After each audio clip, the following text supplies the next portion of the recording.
Welcome to Through the Glass Columns, your weekly Wheel of Time read along podcast. The Wheel of Time turns and ages come and pass, leaving memories that become legend. Legend fades to myth, and even myth is long forgotten when the age that gave it birth comes again. That is your host, Greg, who somehow still knows very little about the Wheel of Time, even though he usually pretends otherwise.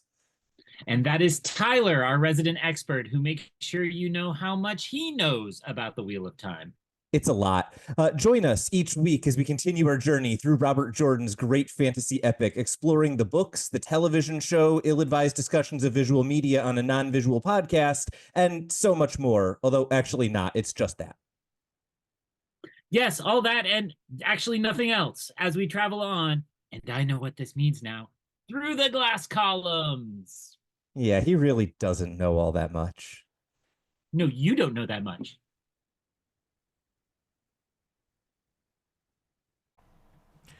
Hi there, friends. You found your way back to another Through the Glass Columns. How'd you do that? Where are we right now?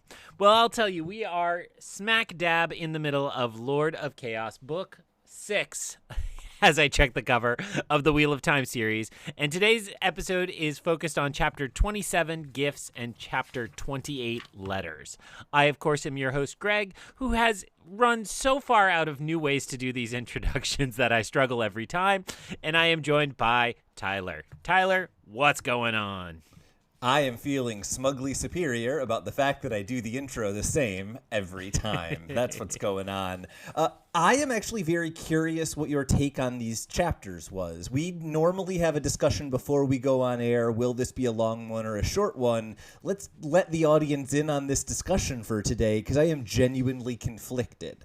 This is either a classic Robert Jordan doing the slow build-up set of chapters, in which case we may have lots of hinting and puzzling to do, or these are chapters where a bunch of stuff happened, and so we don't have much to say about it. And I cannot decide which it is this week.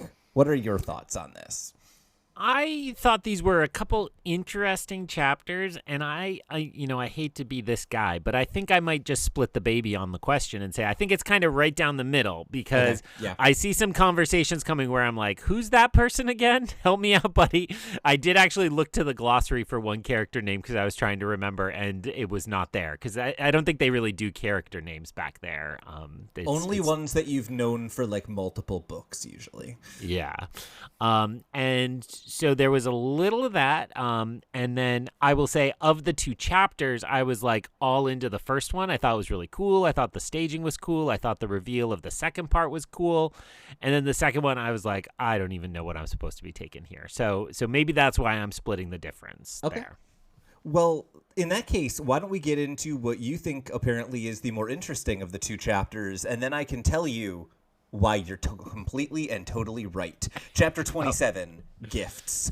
Egwene is thrilled as she returns to the Wise One's tents because she's had a good day with Gawain. He apparently joined her on her walk into the city, and then they kissed a whole bunch. She remembers when he took her to the inn. She rejected the idea at first, but was told that the Aes Sedai were on the lookout for someone like her, and so she needed to get off the streets. She apparently held back from asking him any more details than the ones that he volunteered on his own, and apparently one of the Wise One's apprentices, once Egwene approaches, says that the Wise Ones have gathered and have given them the day off. Egwene asks why they have chosen to meet, and is told that it is the Aes Sedai, or more specifically Rand's meeting with them, which is anticipated for later in that day. Egwene worries about Rand aloud and is told that all men bring trouble, and Egwene thinks that Rand underestimates the Aes Sedai, and she apparently assumes that the second letter from Elvieren was a ploy to try to get him to trust them. Egwene then leaves abruptly and heads back into the city. She makes her way to the palace, worried that the Taviran pull of Rand will put Aes Sedai in her path, but she gets there without being noticed, and eventually she has a servant lead her to Rand's rooms. She is let through by a maiden, but is warned to tell Rand to be careful in his meeting, and Egwene insists that the maidens not share her name with the Aes Sedai, and she is told that it will be so. She initially teases Rand about the maiden's mothering, and then he says that he has limited the Aes Sedai to only bringing 3 3, and he thinks that he can handle that many. Egwene tells him that the tower means to control him, but he dismisses this as her supporting the rebels rather than the Tower Aes Sedai. Rand says that the Aes Sedai will try to use him, and he will also use them. Egwene tries to warn him that this will be different from his previous negotiations with rulers, and he agrees to be humble at her prodding. Egwene then reports that the Sea Folk wish to meet with him, and he says that Berelain has told him about this, and he asks Egwene if she is Aiel enough to challenge Berelain to a duel, because it seems that there is so much tension between them. Rand starts to push further when news arrives of the Aes Sedai arriving early, and Egwene is immediately concerned that she won't be able to get out unnoticed, and she asks whether Rand has an additional exit from the area. At this point, Rand shouts, clearly trying to talk to Lews Therin, and Egwene realizes that he is hearing a voice in his head and begins to worry for his sanity.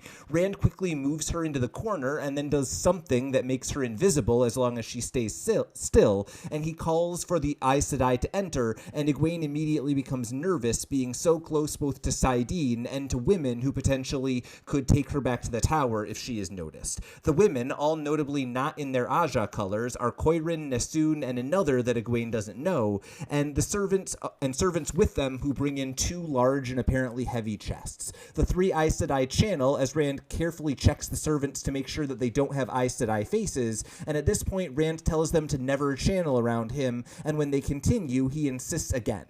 Once they eventually cease channeling, he begins to greet them warmly, and the Aes Sedai are clearly shocked that he can tell whether or not they are channeling. At this point, the Aes Sedai introduce themselves, and Galena is the third of the group, and the Aes Sedai then extend Elida's offer of an escort and protection, and offer the gift of 2 chests that are apparently completely full of coins and jewels. As Rand silently studies the gift, Egwene decides that Coirin is too complacent in the situation, and Galena is contemptuous of Rand, but Nessun is truly dangerous. Rand then channels the chest close and cuts off Coirin when she mentions him going to the tower, and he says that it will take time for him to arrange things, and he has things yet to do both here and in Andor. The Aes Sedai agree to a delay, seemingly of a few days, and they offer one of their own as an advisor. Rand clearly is listening silently for a voice, and then eventually declines the advisor, saying that it would not be safe for them, and he doesn't want them to be stabbed. He then bars them from coming within a mile of the palace and abruptly dismisses them. As they begin to leave, Rand casually asks after Alviarin, and Galena says that she is well. After they have left, Rand says that Galena is one of Alviarin's friends, and he doubts that she is red, but Egwene is sure, and then he quotes prophecy saying that Aes Sedai will bow to him. Specifically, the prophecy refers to the stainless tower bowing to the ancient symbol, which he interprets as the sign of his, which is also the ancient Aes Sedai symbol. Egwene is apparently angry that he is going along with the plans of the Aes Sedai, but he only seems concerned with getting her out of the palace without being noticed. She asks about traveling, and he explains how he does it, saying that he merges 2 points in the pattern and then tears a hole between them, which terrifies her as she realizes that it is not possible with Saidar, and her plan is clearly not even remotely the same. At this point, she begins talking about the sea folk, and he dismisses her, saying that is for another time. She stops outside of the door and hears him shouting at Lews Therin, and then begins worrying not only about him, but also about Aes Sedai spies in the hall.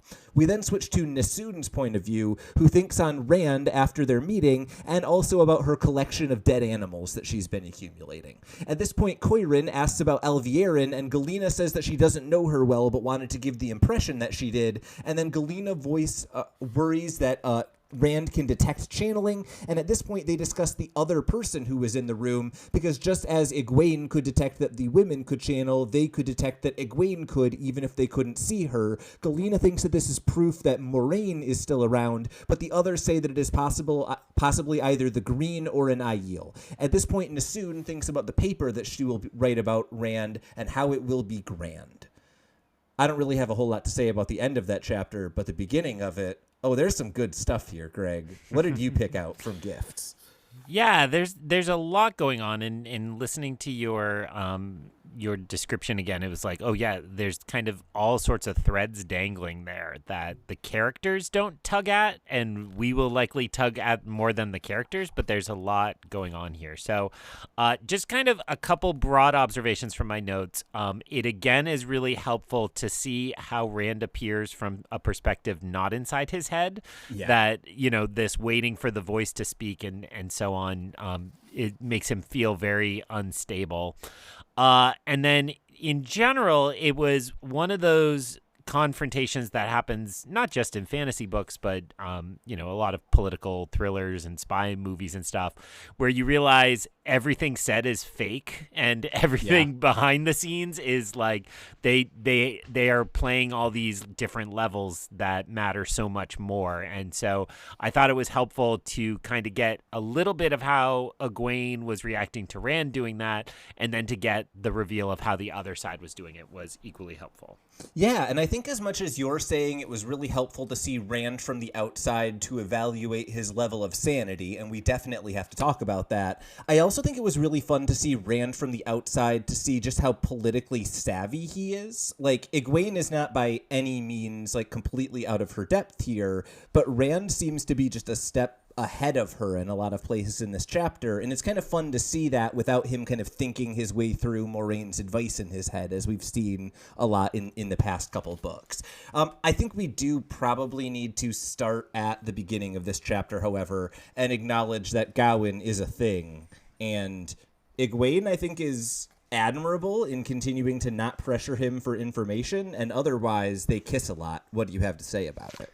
It was a little interesting how they chose Robert Jordan chose to present it as kind of a flashback, right? Like she's on her way and kind of remembers how the afternoon went. And I don't know, it stood out to me a little because we don't get a ton of that. This is mostly a pretty linear book. It's not the first exception to that. Yeah, there's like one or two of these a book. Yeah, so it was interesting that this was a moment of that, and it contributed as well in some ways to this kind of whole feeling of this chapter, I would say feeling very Shakespearean to me, in that you get the character kind of having their monologue on the way to the confrontation, and then the way that Egwene is hidden away is very much that kind of courtly drama type structure. It's like, oh, I'll just hide behind this hedge with my ear to this blah blah blah, and it's it's a little more supernatural because it's a fantasy book, but it was helpful to kind of get Egwene narrating what you noted, the kind of honorable choice she makes not to try to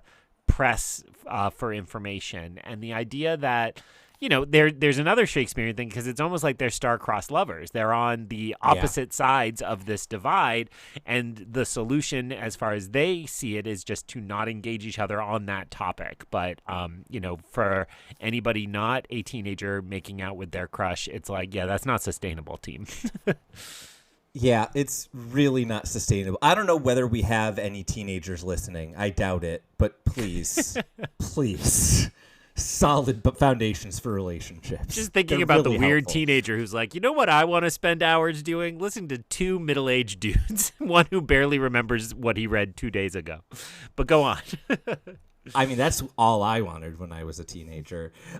I thought it was very interesting to have Egwene have this conversation with the Wise One's apprentices, both because this is a group of humans who I don't know that we have really acknowledged other than Egwene and Avienda, and so it's kind of fun to see the interplay of just like all of these people who have apparently been like next to the screen repeatedly but have never quite been on it. And then I also thought it was kind of interesting to see how almost dismissive they were of Egwene's concerns. They're like, well, yeah, that's like Rand's business. He'll deal with it.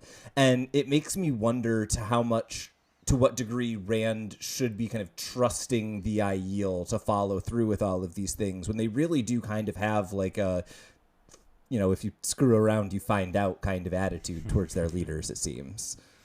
Well, and there's also this weird dynamic where it's like they all got the day off unexpectedly, and they're like almost like 1950s teen girls. It's like, let's just sit and read books. It's like they were looking at magazines or something and gossiping. Apparently, I'm a 1950s teen girl. That sounds great.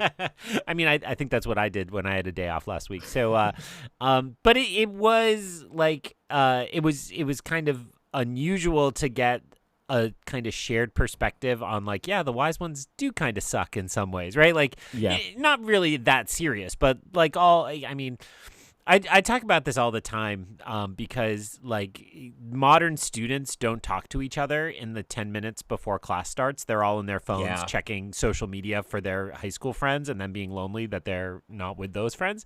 And I say to them, I'm like, you're supposed to spend those 10 minutes like whispering about how terrible my assignments are and how boring my class is. And you think he's going to tell that lame joke again. Like that's the kind of vibe I get. It's like this healthy pushback and this communal kind of bonding about the situation they're in. And you're right that, you know, there's a tiny bit of that, but then it's mostly like, oh no, they're marking themselves as kind of separate or different from her, or her different from them. I just want to be really clear, Greg. All of your students should be talking to each other in that 10 minutes. It's very healthy. None of them are talking about you. Well, I recently used essentially that same language with a hairdresser who was cutting my hair, and she was like, "How could they? But you're so young, and you're so." I was like, "What on earth is happening?" And I was like, "Oh right, you're trying to get a tip in 10 minutes." Like, yeah, it was like this woman. For a tip, Greg. This woman couldn't conceive of a world in which they would make fun of me, and I'm like, all right, lady, let's backpedal a little bit. But go on. So I just thought it was also really fun. I guess we're just saying this is a chapter where we get a lot of outside perspective. I loved getting to see Egwene chatting with the maidens outside of the room briefly. Like, even if it was just as much as like, hey, this guy's dumb, make sure you warn him to be careful again. And then them just like immediately going along with Egwene saying, don't tell anyone my name or that I'm here.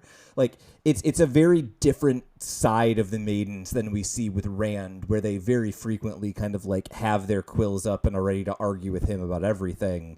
And I like the Aiel. They're fun. And so getting to see the fun side of them is exciting to me.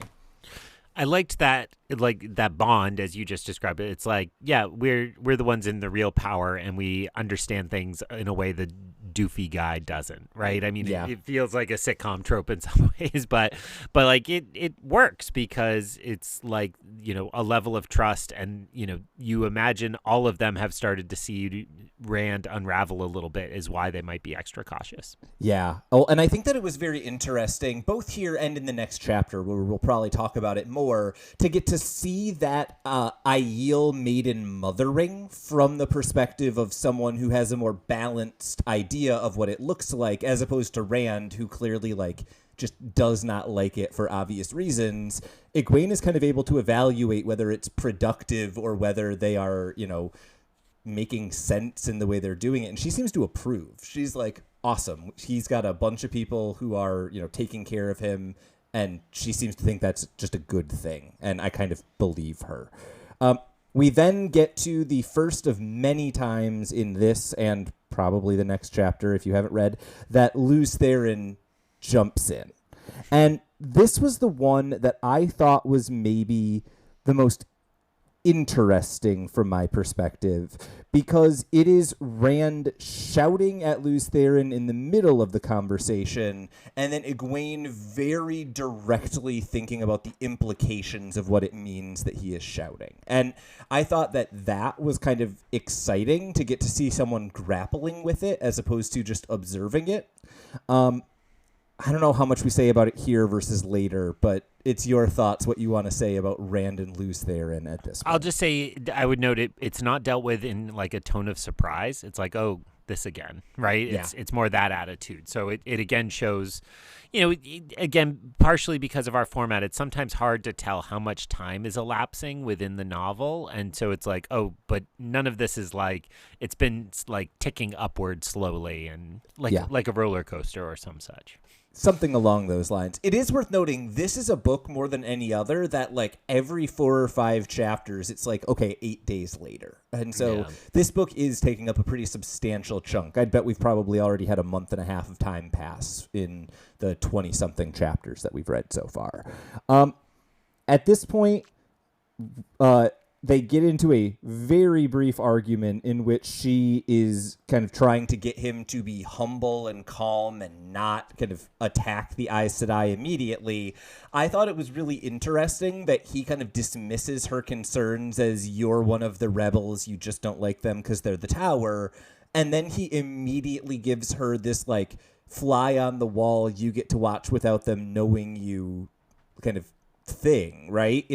He's very dismissive of her as a kind of a real source of advice until she has a chance to be in the room and observe, and then he's all for it.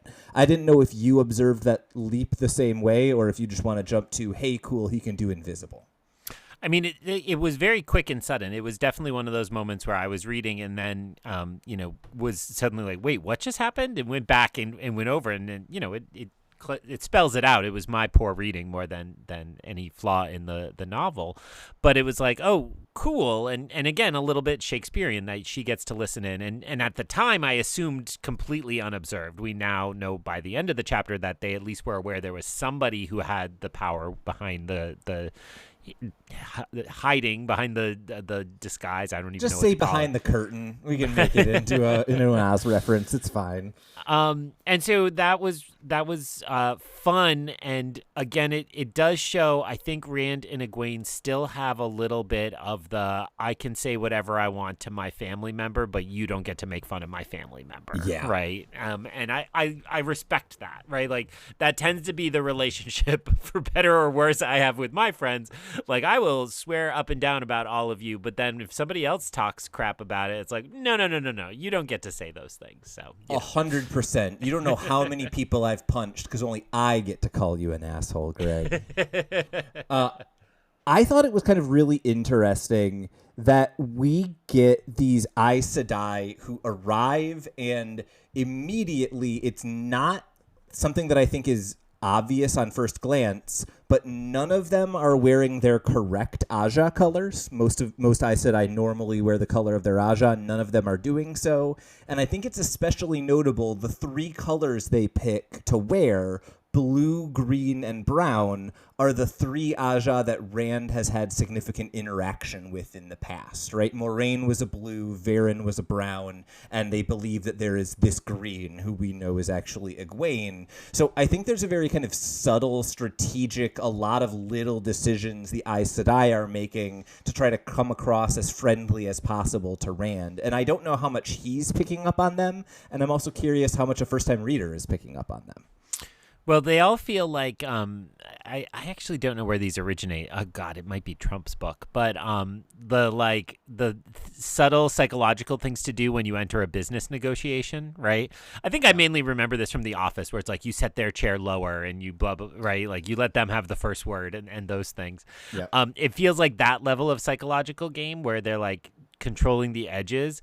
Do I actually think he's going to fall for any of those things? Not really, but it does kind of set the territory maybe a little slanted toward them, because they want to obviously control the conversation, as we probably could figure out even without their POV at the end of the chapter. Yeah, and I think it's worth noting that their ploy at least partially works. By the end of the chapter, Rand doubts when Egwene says Galena is a red, and we know Galena is in fact a red. So if nothing else, like, they have effectively concealed from Rand there was a red in his midst. And I think that kind of plays into my view of the rest of that scene, because at its surface level, it's basically them saying, you should come to Tar Valon, and him saying, maybe later, and them saying, cool, you agreed to it, and then they leave. So, like, what was your read on a very simple conversation that, as you said before, I think is all about the subtext, not the text?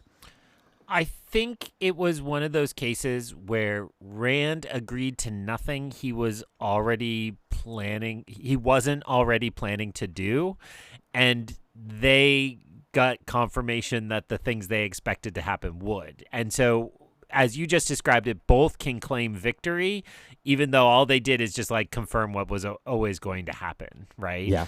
And so maybe they think they can get the upper hand when he eventually gets to the tower, but I don't think him saying here that he will get there eventually means anything significant. Yeah, and I think then that the follow-up after the Aes Sedai leave, because there's not too much else there, is when when Egwene very clearly thinks that Rand agreed to what they wanted, right? I don't think that she is fully reading between the lines. She is angry at him for basically going along with what they said.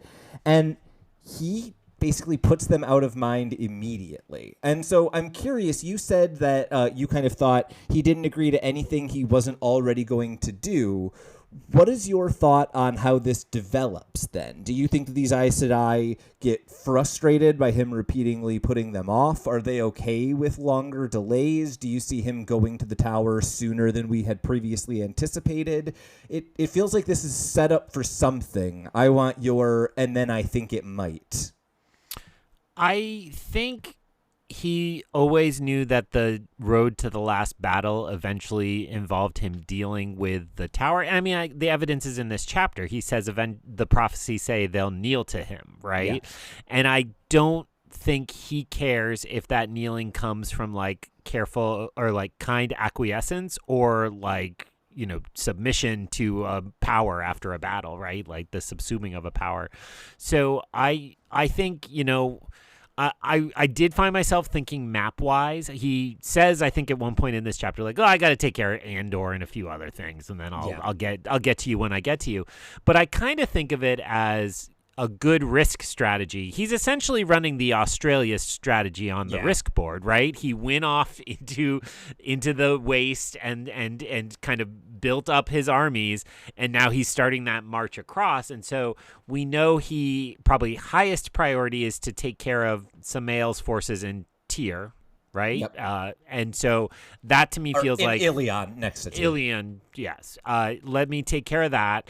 Then I mean, I'm trying to think of the risk equivalent. That's like making sure you get Japan and Kamchatka on the way to like sweep across toward Europe, across the middle of Asia, right? You leave a little army over there so they can't come across from Alaska, and then all right, I'm going to bring risk next. I'd just like to point out that like the South America strategy is vastly superior, but we can settle this at our next game night. I think you're right, though, is that Rand is very much kind of trying to play the long game. And the interesting thing is that we know that the Aes Sedai have all sorts of plans for failure, as they identified in our last episode. And so I'm now kind of really curious to see how long Rand can kind of put this off before we see what those plans for failure inevitably look like. My only other note that I had here before we get into the perspective of the Aes Sedai is that Rand says something very odd, which is that Galena is one of Elviarin's friends. And he says this after asking after Elviarin and getting a response from Galena. The reason I bring this up is because the word friends flagged something to me. We know from other chapters that both Galena and Elviarin are Black Aja. Is Rand saying he thinks that she is her friend because he knows they're both dark friends? I don't know how he would know that, but it jumped into my mind reading that. Well, first, my question was, the name I tried to look up in the index was like, who's Elviarin again, right? Because these A names and these E names are going to destroy me. So tell me what I had forgotten about Elviarin. So Elviarin is an Aes Sedai of the White Aja. She was the one who initially approached Elida when Elida was looking to overthrow Siwan. And so remember, Elida is of the Red, but it's very odd. She has a keeper of the Chronicles who is of a different Aja. That keeper is Elviarin. So she is basically the second in command in the tower, and we learned in a previous chapter that she is a dark friend who helped Padden Fane, is when we discovered that that was the case. And we remember that Elida, while being kind of a bit much, is not Black Aja. So we can kind of read that as Elviarin is the Black Aja controlling Elida, making sure Elida's choices, as much as possible, align with the Black Aja's goals. Exactly. And one perfect example of that is in the prologue of this book, we learned that Elviarin was able to convince Elida to send Galena along, which she was okay with because Galena's a Red. But the reason Elviarin wanted it is because Galena is also fairly highly ranking in the Black Aja. And so that's why when Rand says Elviarin is one of, or Galena is one of Elviarin's friends, I'm immediately like, whoa, what does this man know? I also just need to note that I was a math/science major at my college. Forget about it. Don't think about it too much. And I was also a literature major. Again, forget about it. Don't think about it too much. But I mainly concentrated in math, and there were only two math professors, Debbie, who I got along with extremely well, and then a very competent but very strict old-fashioned Russian lady named Galina. And so just reading Galina again, I got like the cold sweats, like, is my homework done? Did I do that proof correctly? And that's honestly perfect for Galina Sedai. Taught me a lot of great math, and I'm sure I was an obnoxious undergraduate, so, she's probably very lovely. I actually am about to see a lot of my old college colleagues, so maybe I'll see her, and I'll pass along that she's an Aes Sedai. I like how I couch everything in case those people from my past life stumble into this. And I, on the other hand, openly insult everyone in my family on podcasts. I thought that this Aes Sedai POV switch was really fun, both because it's weird to get in a new Aes Sedai's head and see them kind of fully realized. Like, Nassoon is creepy as hell. Like, she collected a dead rat from the palace because it's a new species of rat. Like, that's weird. But on top of that, there's this really fun reveal that the Aes Sedai knew there was someone else in the room the whole time. And we get all of this playing around with who is that person, with Galina thinking that it's Moiraine and all of the kind of scheming going on. What is your takeaway from here? I found this to be like, hey, they're in a cart, it's fun. Was there anything that made you go like, that's the moment? Well, it certainly resonated with our discussion last episode about how we liked the idea that they were convinced Moiraine was still alive. And so I really liked when it came on strong. It was like, well, there's the confirmation. We got it, that it was Moiraine and she's hidden there, because I thought it'd be fun that they were so wrong. But they themselves kind of dismissed that pretty quickly. It seems like Galina is really convinced of it and no one else is. Yeah, so it was more like, oh, well, maybe that's not really going to be kind of a major plot point, or we're not going to go down that track. But I did like, the kind of debate about who it might be. I kind of read those interactions as I mean, I think it's more legends than current Star Wars canon, but there was Star Wars canon for a long time that Jedi could always kind of sense each other, and it felt like that, right? Yeah. Like, we're not going to really do anything about it. I can just tell there's somebody else present. So, it felt good in that kind of way, too.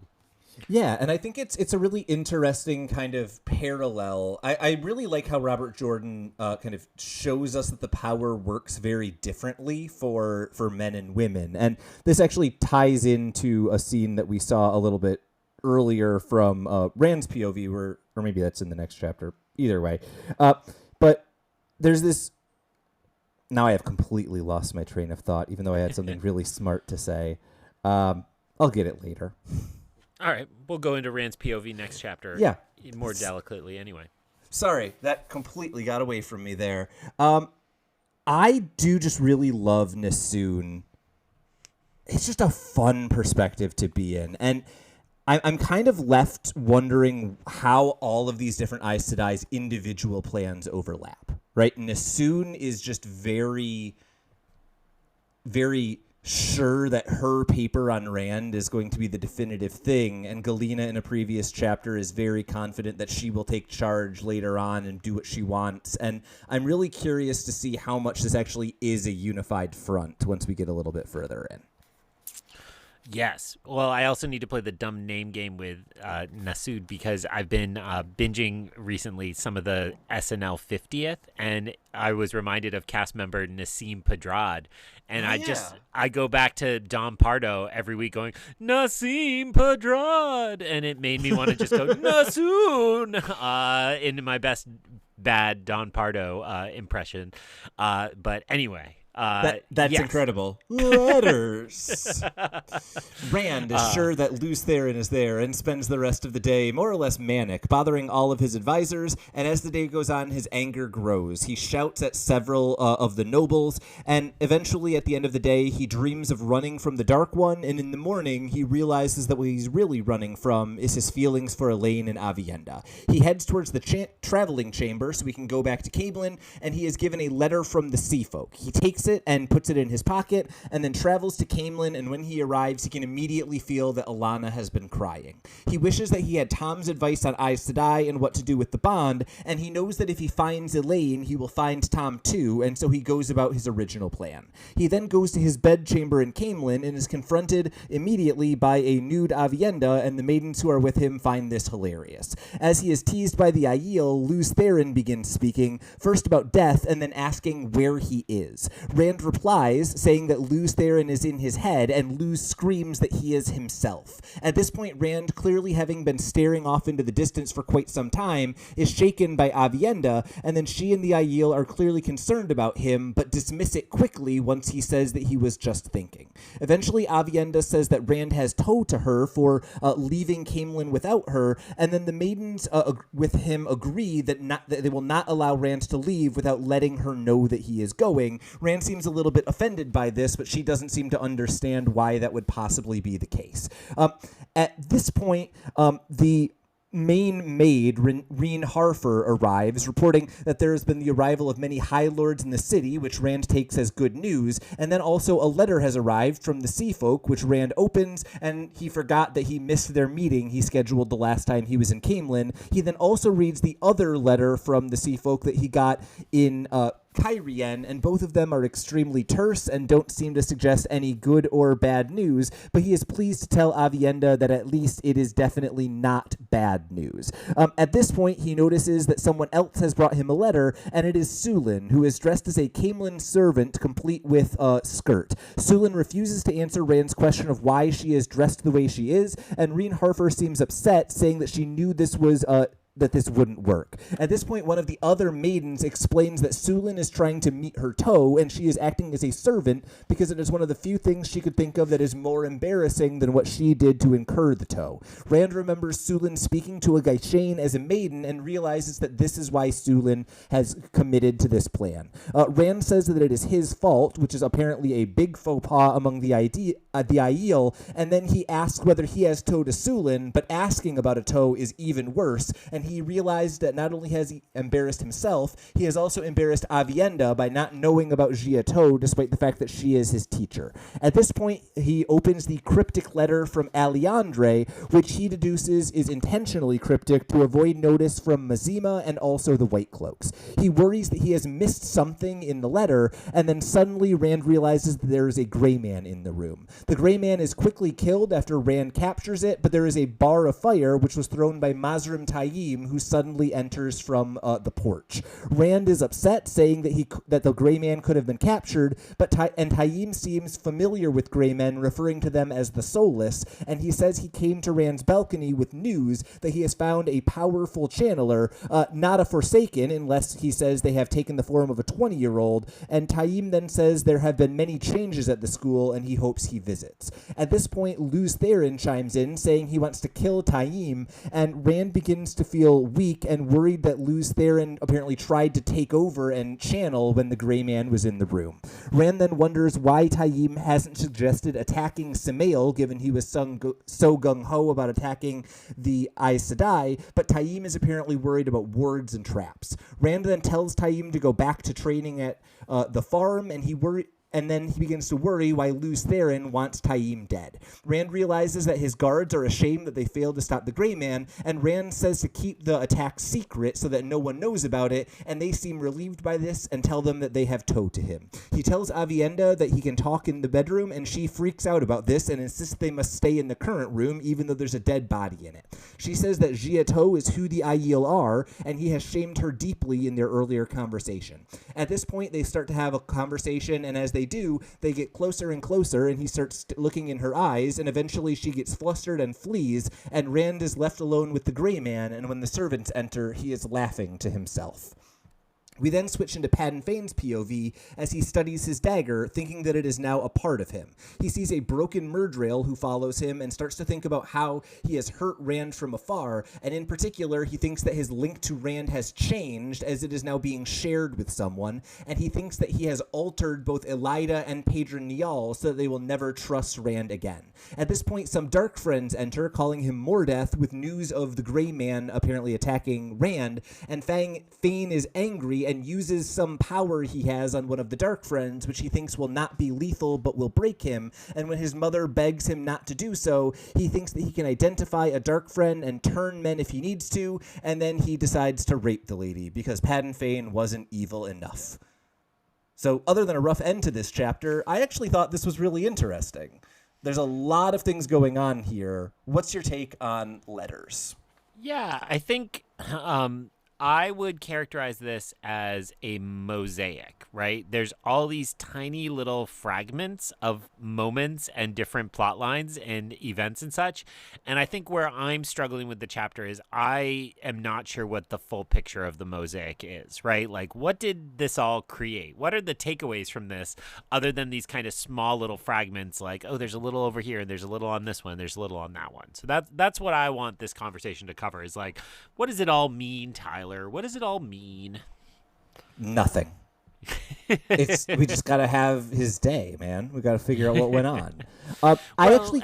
Certainly that Rand is totally like overwhelmed by this. Like he's competent. He's not overwhelmed to the point of being incompetent, but he's like it's a lot. Like, that's what I was about to say. I think that this is as much a chapter about Rand's mental state as it is about all of the things that are going on around it. And I think that that's kind of highlighted by the first maybe page, which is just like it feels like a Greta Gerwig movie. Like I'm thinking like Lady Bird, where it's just like, okay, here's a school play. Here's them making out in the bathroom. Here's a party. Here's scenes. But in every single one of them, Rand is angrier than we've seen him before. And I think he makes a seasoned political negotiator cry in one of these quick flashes.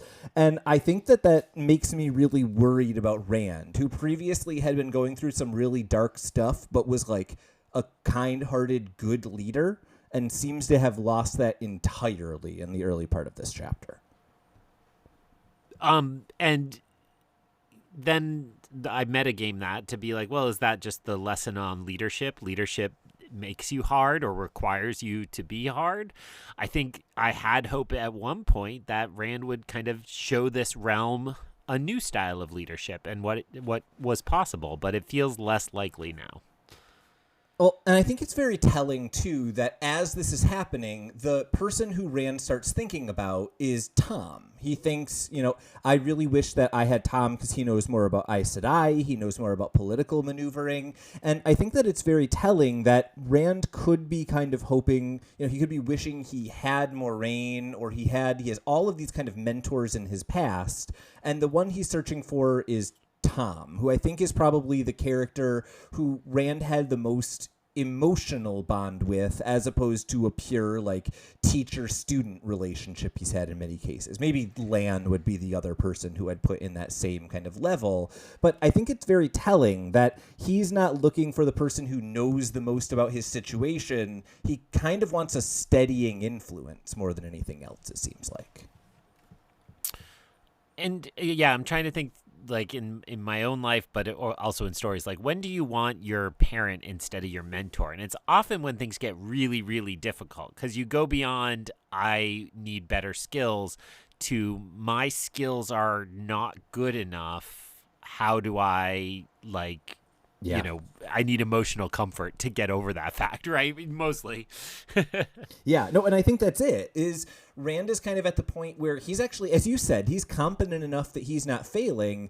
He's just struggling with the cost of succeeding. And that can be really tricky if you don't have like close friendly relationships. And it's worth noting at this point, Rand has absolutely none. Egwene is probably the closest thing to a friend that he has at this point, and that's tough, especially when you arrive in Caemlyn and the first thing you feel is a wave of sadness because the person who shares your brain is crying. Like, I think we're underestimating also to some degree how much Alana is playing into his mental state kind of deteriorating.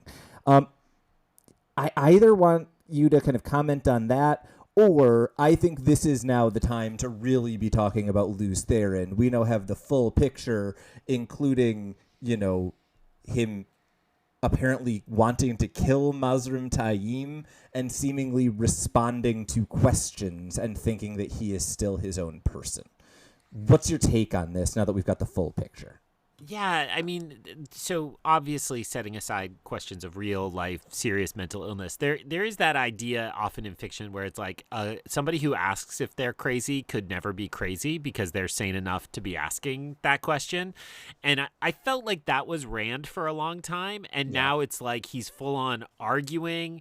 He's having not just a voice comment on his actions, but just like fight with him in his own head, and it just Yeah. feels like things are really bad.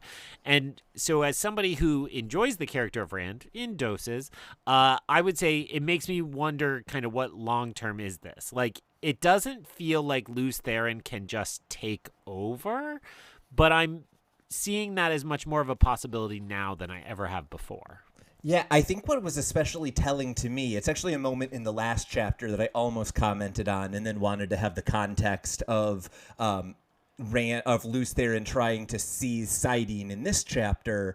I think there's something really telling about Rand like shouting at Lews Therin, like, "Damn you, who are you? Talk to me." And then immediately afterwards do something that he almost certainly learned from Lews Therin in his head and disguise Egwene, right? Like, I think it's really, as you're saying, how much is it possible for Lews Therin to kind of take over? I'm wondering how much it already kind of subconsciously is happening every time Rand does something that he doesn't really know how to do with the power.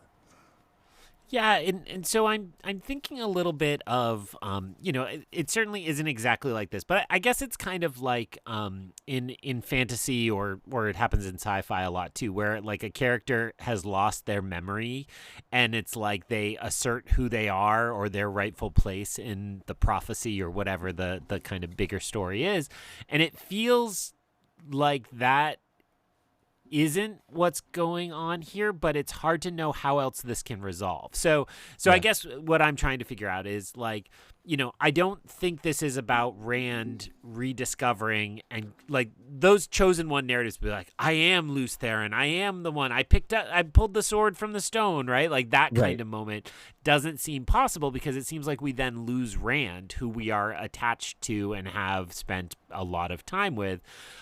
So it seems like the only other version then would be like you're describing some kind of merger of the two, where we get Rand has all the powers of Lews Therin, but stays in the driver's seat in some regard.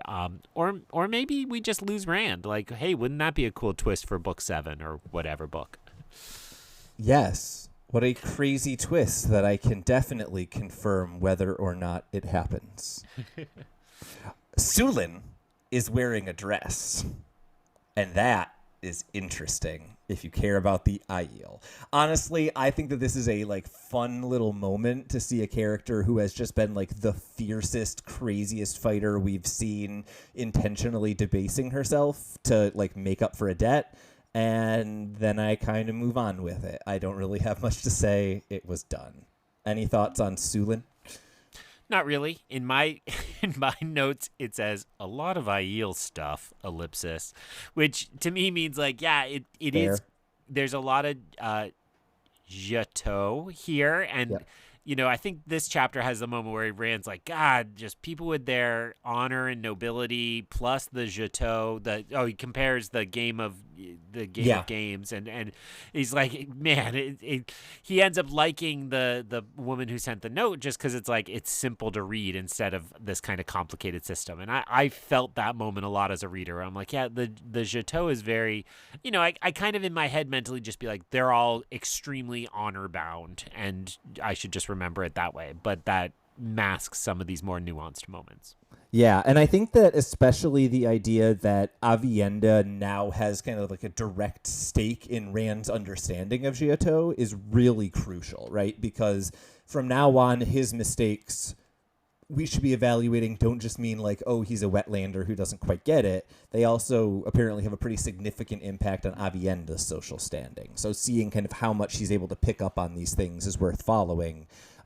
That being said, I thought Alejandre's letter was really interesting, both because I'm left wondering whether there are things that Rand missed and thus I probably missed, and also because it's nice to know that Rand is aware of Mazima and the White Cloaks and all of the crazy stuff going on in other plot lines and apparently has plans, just we don't get to know them yet.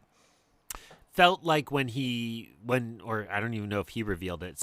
Matt revealed that Rand had sent Tom to the other plot line, right? And we hadn't really known. So it's like, yes, leaning on our old cliche, Rand has actually been playing 3-dimensional chess this whole time, and he's more aware and more prepared than we maybe previously thought he was.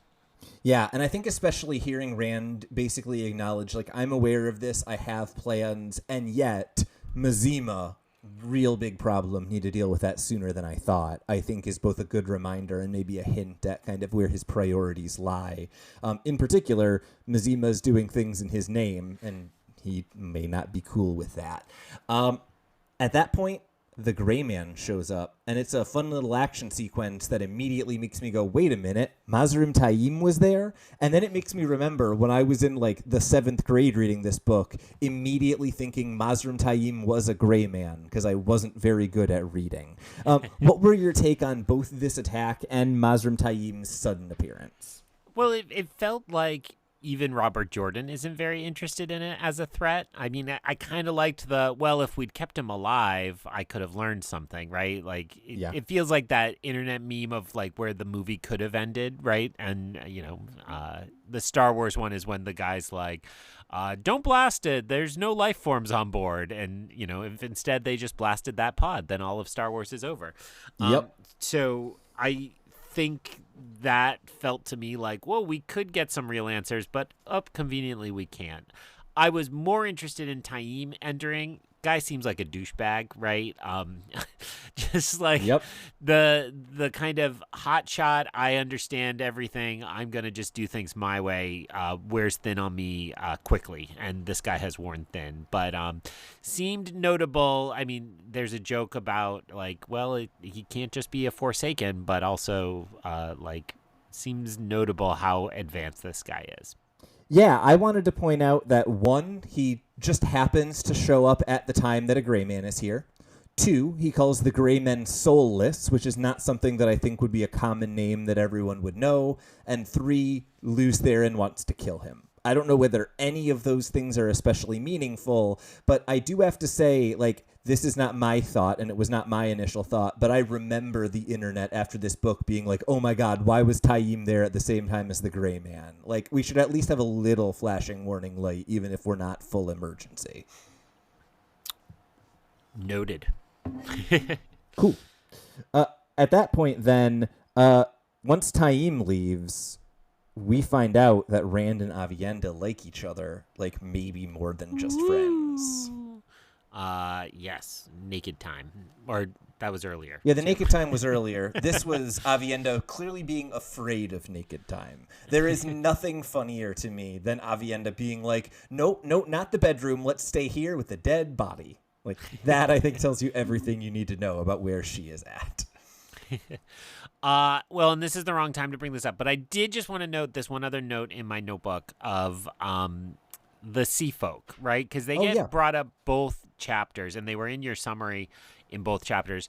I was trying to think what it was reminding me of, and it finally clicked in a pure Greg Cast pop culture reference, which is it's Agent Coulson in the first Iron Man, right? Okay. Where Tony Stark is like figuring out how to be Iron Man, and you keep seeing like boring Agent Coulson being like, can I get an appointment? We had an appointment. Like, and then when they finally reveal at the end, he's got like all the answers and he's a part of S.H.I.E.L.D. and they can usher Iron Man into the Avengers eventually and all that. That's what this Sea Folk problem feels like. It's like, excuse me, could I just get a minute of your time? And so the more we're reminded that they really want to get that 1 minute of Rand's time, feels like they have a big plot line coming, and we're going to just laugh at the fact that they got ignored for the whole runtime of this movie. Yeah, and I think that there's something really fun about the fact that they have clearly sent people to every major city on the continent and still can't seem to get in touch with Rand. There. Like, that's really funny to me. And I agree with you. I'm curious to see kind of what it looks like when they come on scene, because now it feels like they are too big to not have a meaning, right? You don't talk about them 5 times before they show up if they mean nothing. Yeah. Any last thoughts on Rand before we then say, hey, Padden Fane is really, really dark? The only thing not mentioned in my notes, the fake note, it starts with cousin. That's like literally a cousin, right? As well as being a clever cover story. I don't. If that is the case, I don't think Alejandra would know it. Okay, all right. So it was more of the cover story than that. Yeah, I think All it's right. the cover story. Yeah. Cool. Good call, though. No, that's good looking out. I think that would be a very reasonable interpretation if it was known that Rand's mother was Tigraine. Okay. So Padden Fane, A, is Bad guy. evil. Yeah. B, is evil. And C, apparently is closely tied enough to Rand that he can tell Alana bonded him, and he can turn people against him. And Padron Niall, we had kind of already seen the effect of this, of him just like, no, he is not the real dragon, he's a false dragon, I must stop him. Elida, though, is news, and it makes me very nervous for whatever plans for failing the Aes Sedai and Kyrian might have right now. And so the other question I had about this is, he's not a Forsaken, but like feels like he's leveled up to that level. Are we supposed to still think of Padden Fane as a lesser threat? So I think the interesting thing now is that Padden Fane seems to be part powerful dark friend, right? He can detect dark friends, he can turn people to the dark, but he also is now part Mordeth. He has this like Shadar Lagath stuff. Yeah. And so I think what gets really kind of messy and tricky is I almost think it would be reasonable to think of Padden Fane as outside of the traditional Shadow organization, given that like he's taking Murdrell to his side, which would presumably otherwise be on the Dark One's side. So I think in terms of like power level, maybe we would be thinking of him kind of on the same level as the Forsaken, at least ish, a very different kind of power. But it's no longer like within the hierarchy of the dark. It almost feels like he is now a kind of separate sect of evil that might not be fully aligned with the Dark One because of this contamination by Shadar Lagath, who, it's worth noting, we were reminded a couple of weeks ago, became as evil as they did because they hated the Shadow so much. Helpful. It's not the right analogy, but it makes me think of Star Wars when you get like, yes, there's the dark side, but then there's also like scum and villainy that it's like bounty hunters and evil gangsters. Like those things can be just as big a threat, even if they're separate from Sith Lords. Yeah, I think that's exactly the right read. Cool. Other than that, Padden Fane is evil. I don't know if you picked up on that. We do have two chapters coming up next week. They're not nearly as long as this week, so if you fell a little behind on the reading, don't worry. This will be much easier. Next week, we will be reading Chapter 29, Fire and Spirit, and Chapter 30, To Heal Again. And after quite a bit of time in Egwene and or Rand's POV, I believe we're maybe moving on, if not in the first chapter, at least in the second. What are you looking forward to as we move on to another perspective, Greg? And how are you feeling about this book now, maybe roughly around the 60% mark? Are you feeling like this is a good one, or are we just kind of stuck in the mud? I'm splitting the baby again to bookend the episode. Feeling less stuck in the mud. I think the wheels are turning, and I see pieces coming together, and that's been true for the majority of this time. And whatever feelings I have about being stuck in the mud are probably more related to our slow reading schedule than the actual contents of the book. So I'm excited. I want to keep going. You just told me you don't want to see me for a full week now, but I might go upstairs and read, which, you know. I just want to be clear. What I said is I'd rather see my Dungeons and Dragons friends than you. And I said I'd rather see a new Wes Anderson movie than you. So we were even, yeah. Steven. So when will next time be? We may never know, but we will find out together through the glass columns. So ends another episode of Through the Glass Columns. We thank you for joining us and continuing with us on our quest to cover all of the Wheel of Time in our own sweet time. This podcast features original content developed by Tylor Orm and Greg Cass and is not in any way affiliated with, associated with, or condoned by the Robert Jordan Estate, Tor Fantasy, Amazon, or our wives. All content is intended for entertainment and educational purposes only. If you're enjoying this podcast, please seek out the books from your local bookshop or library and join us as we continue our journey. If you'd like to contact us to share your thoughts or give feedback, find us on Instagram or Threads by searching Through the Glass Columns. Thank you once again for being a part of this community. If you're enjoying the show, please subscribe, leave us a review wherever you are listening, and recommend this show on your social media to help us grow our community. We look forward to welcoming you back next time on Through the Glass Columns.